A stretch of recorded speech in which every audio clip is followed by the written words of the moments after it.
أهلا ومرحبا بكم متابعي قناة ستارز في فيديو جديد. قبل ما نبدأ ما تنسوش أصدقائي تدعمونا بالاشتراك في القناة وتفعيل الجرس باش يوصلكم جديد معنا، ومرحبا بكل تفاعلاتكم في التعليقات. حديثنا اليوم على الممثلة غادة الشكة اللي عرفناها كبطلة للمسلسل التاريخي تاج الحاضرة من إخراج سامي الفهري، واللي أعلنت منذ فترة احتفالها بحفل الخطوبة متاعها اللي أقيم بفرنسا، لكن تتفاجأ غادة بصور عقد قران خطيبها من فتاة أخرى رغم أنهم ما زالوا مرتبطين وما بيناتهمش مشاكل وتجمعهم قصة حب كبيرة.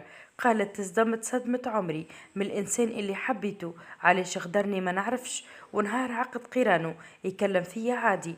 قالت عند استضافتها في فكرة سامي الفهري إنها جراء الخيانة اللي تعرضت لها تعرضت لوعكة صحية خطيرة استوجبت نقلها للمصحة، وعدات أيامات لتلقي العلاج، ودافعت عليها صديقتها الممثلة أميمة بن حفصية وين كشفت عن كل التفاصيل، وقالت بانهيار كبير: يا وليدي راني باش نهبل. مرته اللي عرس بها إنسانة محترمة وبوها رجل أعمال محترم، يخي ما فقت بشي للدرجة هذه رقد على وذنها.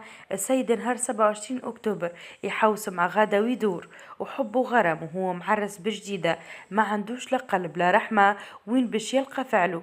الطفلة يتيمة وصغيرة وعاقلة صدقته وتحضر في الدار للعرس، بعد تلقى خطيبها مهبطة تصور عرس ما غير لا يعلمها ولا قصها معها. ولهنا وضحت أميمة بن حفصية إنه سبب الخيانة اللي تعرضت لها صديقتها الممثلة غادة شكا هو إنه خطيبها اختار إنه يرتبط بامرأة عندها نفوذ ووضعيتها المادية جيدة، عكس وضعية المادية للممثلة غادة شكا.